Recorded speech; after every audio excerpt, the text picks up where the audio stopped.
Jake Morrison stood at the observation deck, watching the alien ships move through space like slow metal fish. The Zephyrians had been mining asteroids in their system for 30 years now. They had no idea that 50,000 humans lived right. Under their noses on the fourth planet, New Haven was completely hidden. The city stretched deep underground, carved into the rock over 200 years ago. Jake's great-great-grandfather had been on the original colony ship that crash-landed here. Back then, Earth thought they were all dead. The galaxy thought humans were extinct. "Colonel Morrison, we have a problem," said Lisa Grant as she walked into the observation room. Lisa was their best scientist. She had been studying the aliens for 15 years. Her face looked worried. "What is it, Lisa?" Jake asked. He had been expecting bad news. The Zephyrians had been acting strange lately. More ships were coming to the system every week. "They're planning to build a military base," Lisa said. She handed him a data tablet. "I decoded their messages. They want to put a permanent station on the second planet. That's only 2 planets away from us." Jake felt his stomach drop. The second planet was too close. If the Zephyrians built a base there, they would start scanning the whole system. They would find New Haven within months. "How long do we have?" Jake asked. 6 months, maybe less," Lisa said. "They're bringing construction ships next week."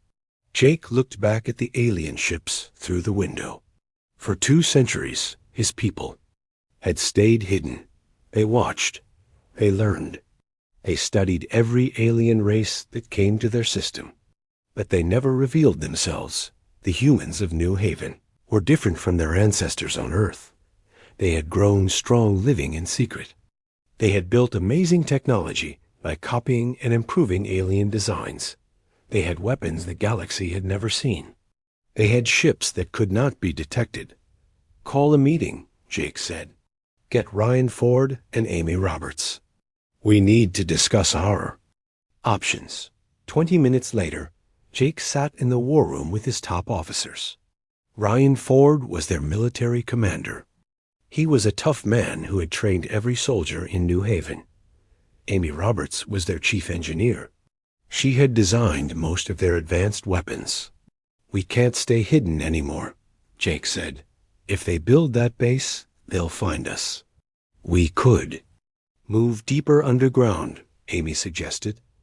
"Build new tunnels." "That won't work," Ryan said. "Military bases have deep scanners. They'll detect our power sources. So what do we do?" Lisa asked. Ryan smiled. It was not a nice smile. "We fight." "Fight?" Jake asked. "Ryan, there are thousands of alien ships in this system. We only have 50 combat ships."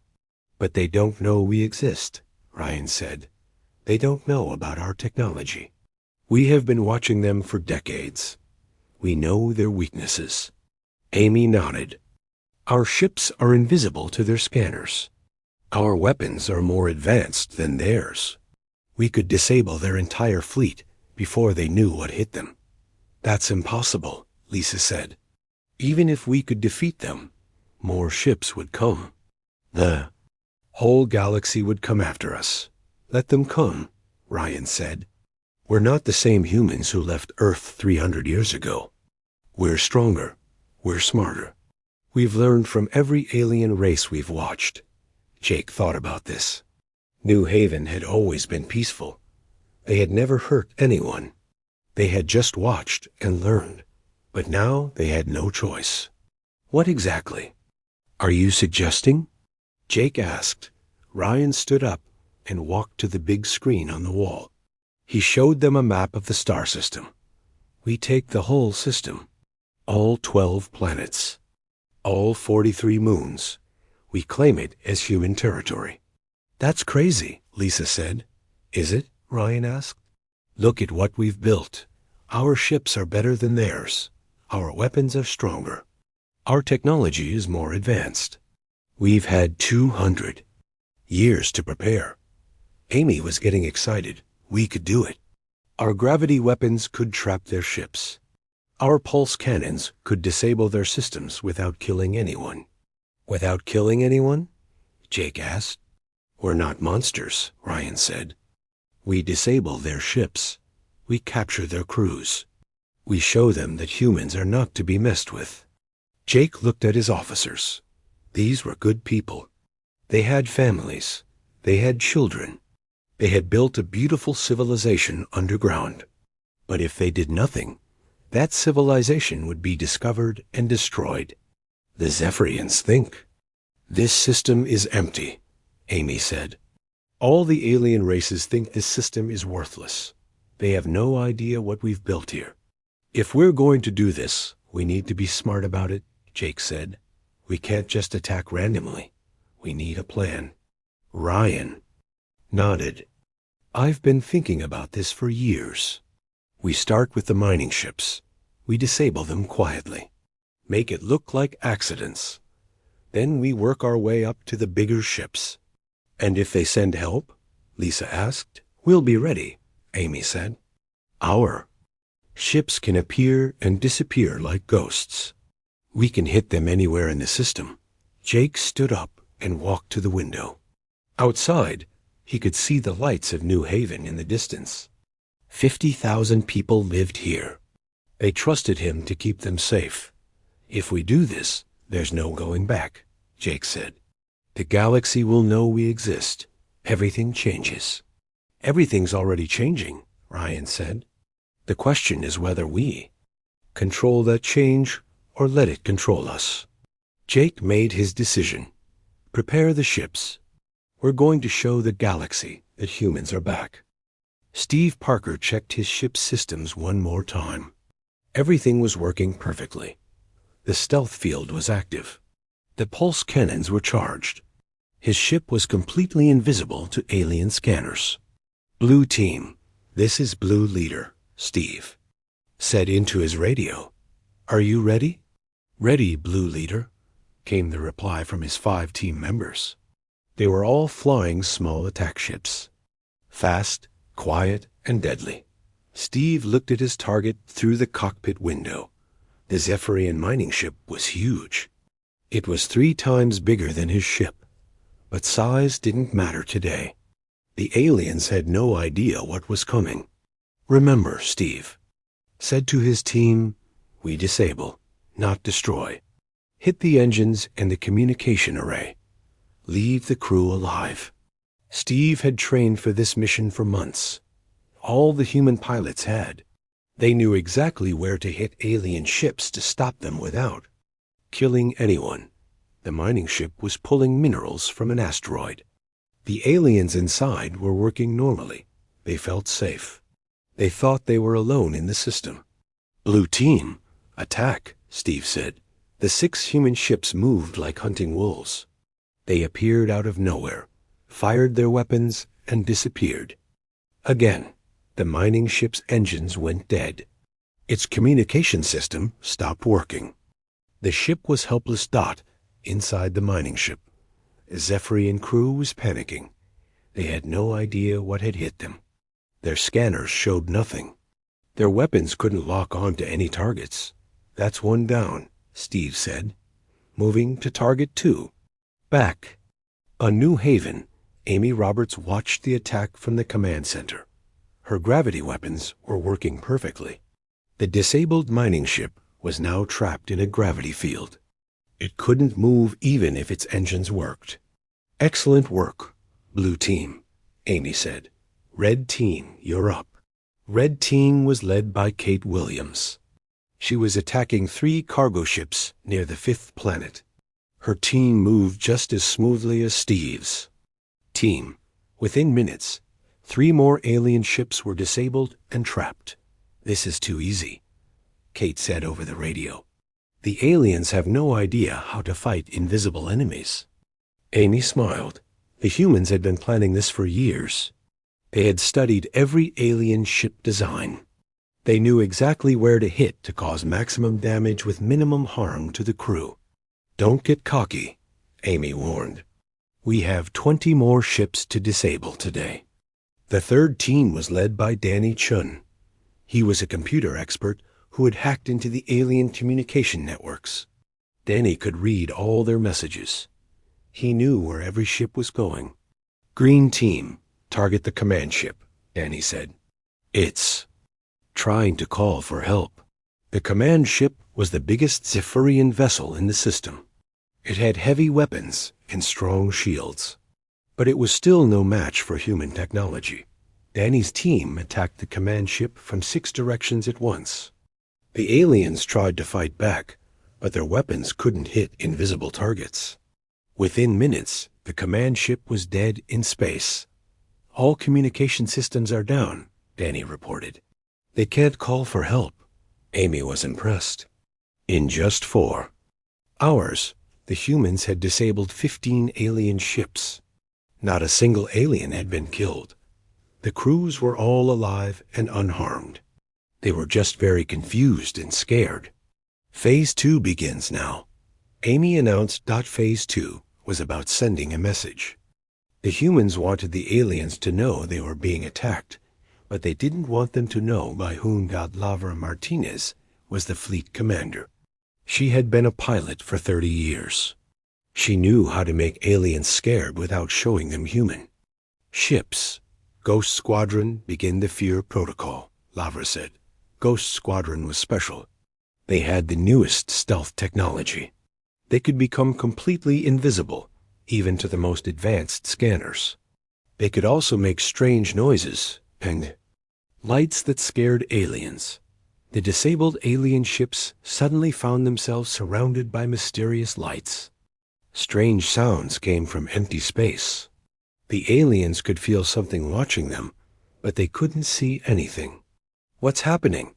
one Zephyrian captain asked over the radio. "I don't know," another captain replied. "There's something out there, but our scanners show nothing." The aliens were getting more scared every minute. They had never faced an enemy like this. An enemy that could attack without being seen. An enemy that could disable their ships without killing them. Kevin Brown was watching the aliens from his science station. He was studying their behavior. Kevin had spent years learning about alien psychology. He knew how to make them afraid. "They're starting to panic," Kevin reported. "Their stress levels are through the roof." "Good," Amy said. "Panic makes them make mistakes." The aliens were indeed making mistakes. They were firing their weapons at empty space. They were sending random messages. They were flying their ships in circles. "This is amazing," Steve said as he watched the aliens panic. "They have no idea what to do." "Stay focused," Amy warned. "We still have work to do." The next target was the asteroid mining station. It was a huge structure with 1,000 workers. The humans needed to capture it without hurting anyone. Helen Taylor was leading this mission. She was the colony's best negotiator. She knew how to talk to aliens without making them too scared. "Attention mining station," Helen said over the radio. "This is your final warning. Shut down your operations and prepare to be boarded." The aliens in the mining station were confused. They could hear the voice, but they couldn't see who was talking. "Who are you?" the station commander asked. "We are the guardians of this system," Helen replied. "You are trespassing in our territory." "Your territory?" "This system is empty. There's nobody here." "You are wrong," Helen said. "We have been watching you for 30 years. We know everything about you. Your names, your families, your fears." This was true. The humans had been recording everything. They knew more about the aliens than the aliens knew about themselves. "If you do not surrender," Helen continued, "we will disable your life support systems. You will have 10 minutes of air left." The aliens were terrified. They had never heard of these guardians. They had no idea who they were fighting. "We surrender," the station commander said. "Please don't hurt us." "You will not be harmed," Helen said, "but you will leave this system immediately." Amy watched as the humans took control of the mining station. It was the biggest structure in the system. Now it belonged to humanity. "Excellent work, everyone," Amy said. We now control the entire inner system. But this is just the beginning. The aliens who escaped would tell others about the mysterious guardians. Soon, every alien race in the galaxy would know that something strange was happening in the Kepler 442 system. They would send ships to investigate, and when they did, the humans would be ready for them. The news spread through the galaxy like wildfire. A mining fleet had been attacked by invisible enemies. Ships had been disabled by unknown weapons. The Zephyrian survivors told crazy stories about ghost ships and mysterious voices. Admiral Lara Martinez watched the alien fleet's approach on her command screen. 3 different empires were sending their best ships to investigate. The Altarian Empire had sent 50 warships. The Centauri Federation had sent 30 cruisers. The Vegan Alliance had sent 20 battleships. They're all coming to our system, Lovra said to her officers. Just like we planned. Jake Morrison stood beside her. He was nervous, but excited. Are you sure we can handle this many ships? We've been preparing for this moment for 200 years, Lavra said. We know their weaknesses. We know how they think. We know how they fight. The first fleet to arrive was the Altarian Empire. Their ships were big and powerful. They had LASER cannons and energy shields. But they were also slow and predictable. The Altarians are entering the system, reported Kate Williams from the communications center. They're scanning for the mysterious attackers. Let them scan, Lara said. They won't find anything. The human ships were hidden all around the system. Some were behind asteroids. Others were hiding in the shadow of planets. All of them were invisible to alien scanners. Admiral Zektar was the Altarian commander. He had fought in many battles. He was confident that his 50 ships could handle any enemy. Begin full system scan, Zektar ordered. Find these mysterious attackers. The Altarian ships spread out across the system. They used their most powerful scanners. They looked behind every asteroid and every moon. They found nothing. There's nobody here, reported Zektar's second officer. The system appears empty. That's impossible, Zektar said. Something attacked the Zephyrian ships. Something must be here. Lovra smiled as she watched the alien search. They were looking right at human ships, but couldn't see them. Human stealth technology was too advanced. Begin Phase 1, Lovra ordered. The human ships began their attack. They appeared out of nowhere, fired their weapons, and disappeared again. The Altarian ships were hit by weapons they had never seen before. We're under attack, Zektar shouted. All ships returned fire. The Altarian ships fired their weapons. At empty space, they couldn't see their enemies. They couldn't hit what they couldn't see. Sir, our weapons are offline, reported one ship captain. Our engines are dead. Same here, said another captain. We're sitting ducks. Within an hour, all 50 Altarian ships were disabled. Not a single alien had been killed, but their ships were powerless. They were trapped by human gravity fields. This is Admiral Zektar. To all ships, the alien commander said. We are being attacked by an unknown enemy. Request immediate backup. But his message never reached the outside galaxy. Danny Chun had jammed all their communications. The Altarians are neutralized, Lavra reported. Here comes the second fleet. The Centauri Federation ships arrived 2 days later. They had heard about the Altarian disaster. They came prepared for a fight. This is Admiral Krelinon of the Centauri Federation, the alien commander announced. We demand to know what happened to the Altarian fleet. Nothing happened to them, Laura replied. Over the radio. They are alive and well, but they are now our guests. Your guests? Who are you? We are the guardians of this system, Lavra said. You are trespassing in our territory. Admiral Krelinon was angry. This system belongs to the galactic community. No one has the right to claim it. We have every right, Lavra said. We have lived here for 200 years. This is our home. The Centauri ships began to attack. They had learned from the Altarian mistake. They fired their weapons in all directions, hoping to hit the invisible enemies. But the human ships were too fast and too smart. They attacked from above and below. They hit the Centauri ships from angles the aliens never expected. Amy Roberts was leading the technical assault. Her gravity weapons were working perfectly. One by one, the Centauri ships were trapped in gravity fields. Their weapons are useless, Amy reported. They can't adapt to our technology. Kevin Brown was studying the alien behavior from his science station. They're using the same tactics they've used for centuries. They never learned to fight. Invisible enemies. That's because they never had to, Jake said. The galaxy has been peaceful for too long. They've forgotten how to really fight. The Centauri ships were disabled just as easily as the Altarian ships. Admiral Krellinon was furious but helpless. This is impossible, he said.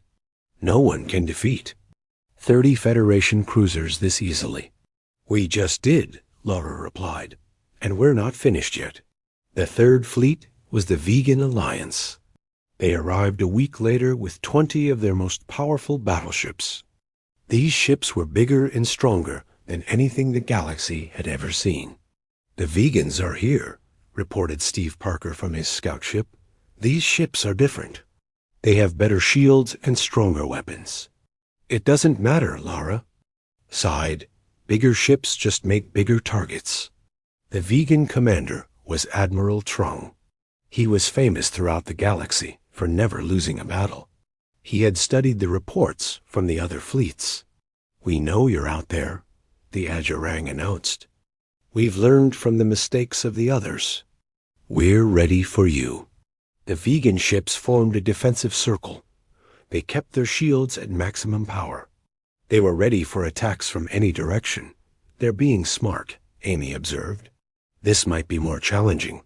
Good, Lavra said. I was getting bored. The human ships attacked the vegan fleet from all sides at once. But the vegan shields were stronger than expected. The first wave of attacks didn't disable the ships. They're adapting, reported Ryan Ford from his battle station. Their shields are absorbing our pulse weapons. Then we'll try something different. Lavra said, Amy, activate the ion weapons. The ion weapons were new. Amy had just finished building them. They could pass through any shield and disable a ship's computer systems. The second wave of attacks was devastating. The vegan ships found their computers shutting down. Their weapons stopped working. Their shields collapsed. What's happening? Admiral Trung asked his crew. All systems are failing, his technical officer reported. It's like something is eating our computers. Within minutes, the mighty vegan fleet was floating helplessly in space. Their ships were dead. Their weapons were silent. Their shields were gone. This is Admiral Trung to the unknown attackers, the alien commander said. We surrender. What do you want? We want you to leave, Lara replied. All of you. This system is now under human protection. Human? Trang asked. Did you say human? Yes, Lavra said. We are humans. We have claimed this system as our territory. The word spread through all the disabled ships. Humans, the extinct race. The species that had disappeared from the galaxy 300 years ago. Impossible, Admiral Zektar said. Humans are extinct. Earth was destroyed. Earth was destroyed. Lavra confirmed, but we survived. We have been hiding here for 200 years. We have been watching. We have been learning. We have been preparing. The alien commanders were shocked. They had never heard of humans surviving. They thought the species was gone forever. We have been studying all of you, Lavra continued. We know your strengths and weaknesses. We know your fears and desires. We know everything about you. "What do you want from us?" asked Admiral Krellinan. "We want recognition," Lara said. "We want the galaxy to know that humans are back. We want our place among the stars."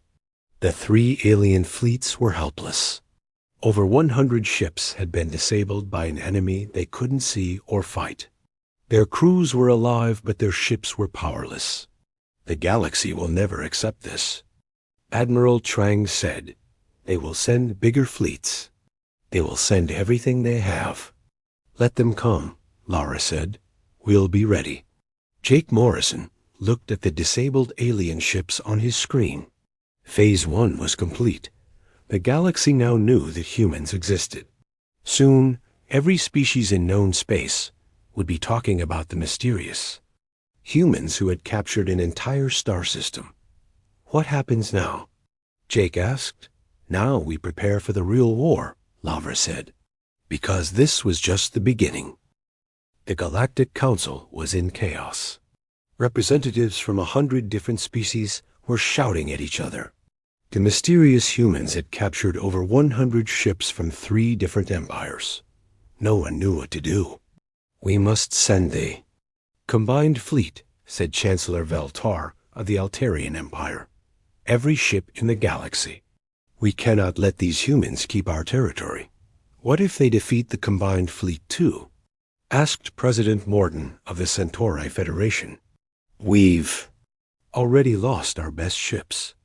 "Then we negotiate," said Supreme Leader Quintal of the Vegan Alliance. "These humans are clearly more advanced than we thought." Jake Morrison watched the Galactic Council meeting from his command center. Danny Chun had hacked into their communication networks months ago. The humans could hear everything the aliens were saying. "They're scared," Jake said to his officers. "They don't know how to fight us." "Good," said Lara Martinez. "Fear makes them make mistakes." But Jake was thinking about something bigger. The humans had proven they could fight. Now they needed to prove they could lead. "I want to address the Galactic Council," Jake said. "Sir?" Lara asked. "Are you sure that's wise?" "It's time," Jake said. "We've hidden long enough. The galaxy needs to know who we are and what we want."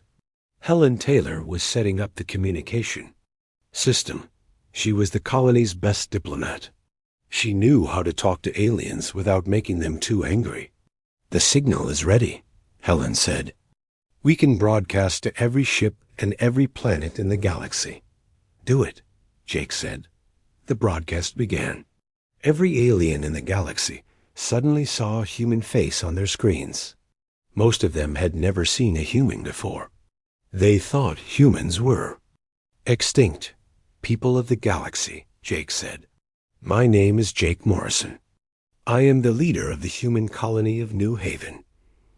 We have been living in the Kepler 442 system for 200 years.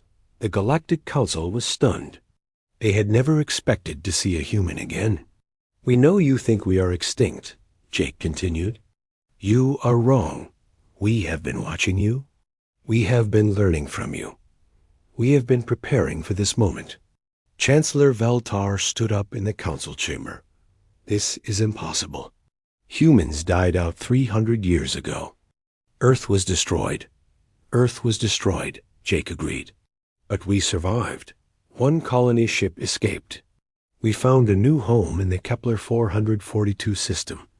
We have been living there ever since." "If you've been there for 200 years," President Morgan asked, "why reveal yourselves now?" "Because you threatened our home," Jake said. "The Zephyrians wanted to build a military base in our system. We could not allow that, so you attacked our ships." Supreme Leader Quintal asked. "We defended our territory," Jake replied. "We captured your ships without killing anyone. We could have destroyed them all. We chose not to." Lisa Grant stepped forward. She had prepared a special presentation for the galaxy. She had evidence that would shock everyone.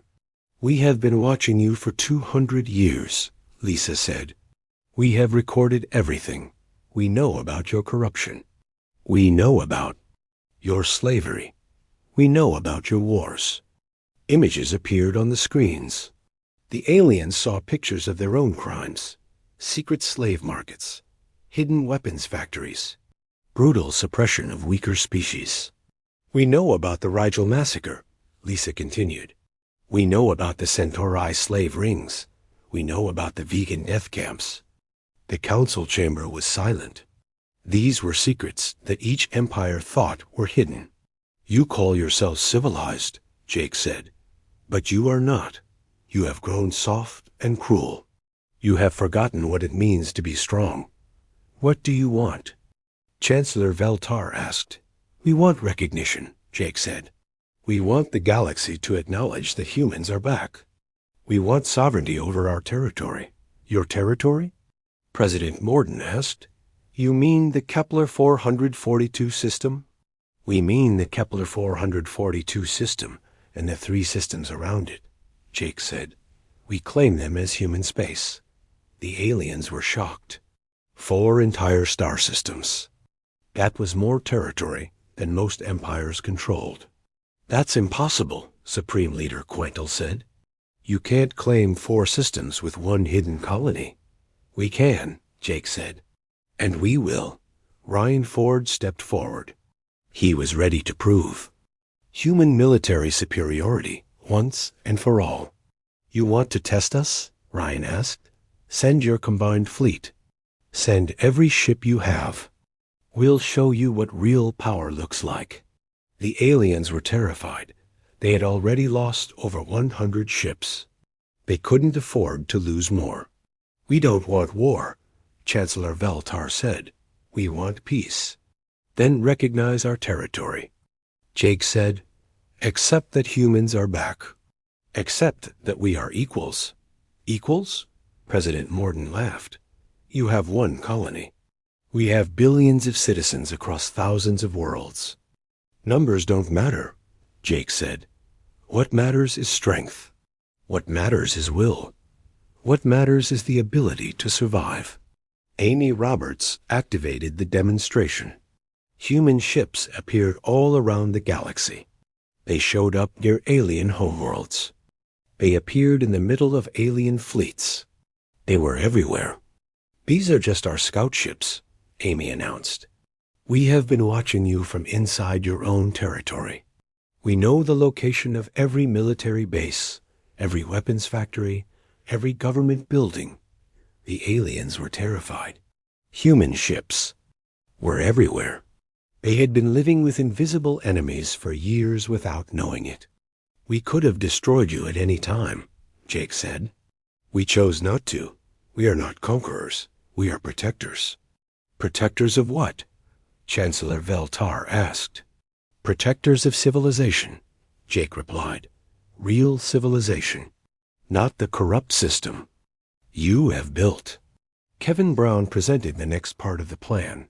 He had studied every alien species in the galaxy. He knew their weaknesses and their strengths. Your empires are dying, Kevin said. Your birth rates are falling. Your people are lazy and weak. Your technology has not improved in centuries. This was true. The galaxy had been at peace for so long that most species had stopped advancing. They had become comfortable and soft. You need us, Jake said. You need our strength. You need our innovation. You need our will to survive. What are you offering? Supreme Leader Quintal asked. Partnership, Jake said. We will share our technology. We will help you become strong again. We will protect you from external threats. External threats? President Morden asked. What external threats? The Andromeda Galaxy, Jake said. Our long-range scanners have detected ships approaching from outside our galaxy. They will be here in 50 years. This was news to the aliens. They had never detected any external threats. Their scanners were not as advanced as human technology. We don't know who they are, Jake continued, but they are coming. And when they arrive, you will need strong allies. The Galactic Council was quiet. They were thinking about what Jake had said. External threats, declining empires, the need for strong allies. If we accept your claims, Chancellor Veltar said, what guarantees do we have? You have our word. Jake said, humans keep their promises. We will protect the galaxy from external threats. We will help you become strong again. We will share our technology. And in return, President Morgan asked. In return, you recognize our sovereignty, Jake said. You accept that we control 4 star systems. You accept that we are equals in the galactic community. Ryan Ford was preparing for the final demonstration. He had gathered the human fleet at the edge of the system. It was time to show the galaxy what human ships could really do. If you need more proof of our power, Ryan said, watch this. The human fleet appeared on every screen in the galaxy. 1,000 ships materialized out of nowhere. They were sleek and powerful. They were clearly more advanced than any alien. Vessel, this is just our local defense fleet, Ryan announced. We have others, many others. The aliens were stunned. They had thought humans only had a few dozen ships. Now they were seeing 1,000 vessels that were clearly superior to their own. We don't want to use these ships against you, Jake said. We want to use them to protect you, to protect all of us. The Galactic Council was convinced. They had seen human technology. They had seen human military power. They had seen human intelligence networks. We will consider your proposal, Chancellor Veltar said. You have 1 week to decide, Jake said. After that, we will assume you have rejected our offer. And if we reject it? Supreme Leader Quental asked. Then we will take what we need, Jake said. We will protect ourselves. The galaxy will have to face the external threat alone. The broadcast ended. The galaxy was in shock. Humans were back. They were powerful. They were offering partnership or promising independence. Jake looked at his officers. Now we wait. Do you think they'll accept? Helen asked. They have no choice, Jake said. They know we're stronger. They know we're smarter. They know they need us. The next week would determine the future of the galaxy. Would the aliens accept humans as equals? Or would they try to fight a war they could not win? Jake Morrison was ready for either outcome. Humans were back among the stars. And this time, they would never hide again. The Galactic Council met for 7 straight days. Representatives from every major species argued about the human proposal. Some wanted to fight. Others wanted to negotiate. All of them were scared. Jake Morrison waited patiently in his command center. He watched the aliens debate through their hacked communication channels. He knew they would make the right choice eventually. They're going to accept, Helen Taylor said. She had been studying the alien discussions. The smart ones know. They can't win a war against us. What about the dumb ones? Amy Roberts asked. They'll learn, Jake said, one way or another. On the 7th day, the Galactic Council reached a decision. Chancellor Veltar stood up to make the announcement. After careful consideration, Veltar sighed, the Galactic Council has decided to accept the human proposal. We recognize human sovereignty over the Kepler 442 system and the 3 adjacent systems. Jake smiled. It was the first time he had smiled in weeks. Send our response, he told Helen. People of the galaxy, Helen said in her broadcast, we are pleased to accept your decision. Humans are officially back in galactic society. We look forward to working with you. But Jake knew the real work was just beginning. The aliens had accepted human sovereignty, but they still didn't trust humans. They still didn't understand human strength. We need to show them what we can do, Jake said to his officers. We need to prove that we can help them. Lisa Grant had prepared a demonstration of human science. She had new technologies that would amaze the galaxy. We're ready to share our medical technology, Lisa announced. We can cure diseases that have plagued your species for centuries. The aliens were interested. Human medical technology was clearly more advanced than their own. We can also share our agricultural technology, Lisa continued. We can help you grow more food with less land. We can help you feed your people. This was even more interesting. Many alien worlds were facing food shortages. Human technology could solve their problems. And we can share our energy technology.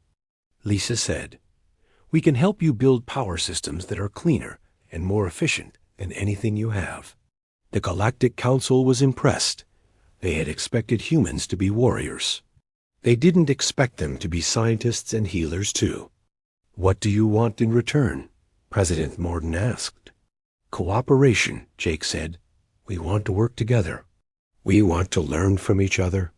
We want to prepare for the threats that are coming. The external threat from Andromeda was real. Human. Long-range scanners had detected massive ships approaching from outside the galaxy. They would arrive in 50 years. We need to build a defense fleet, Jake explained. Ships that can protect the entire galaxy. Ships that use the best technology from all our species. Supreme Leader Quintal was interested. You would share your military technology? Some of it, Ryan Ford said. We'll share defensive technology. Shields, sensors, communication systems. But weapons technology stays with us. The aliens understood. Humans were willing to help, but they weren't stupid. They would keep their military advantages. We also want to establish trade relationships. Amy Roberts said, we have resources you need. You have resources we need. The Kepler 442 system was rich in rare minerals. The humans had been mining them for 200 years. They had stockpiles of materials that were valuable throughout the galaxy.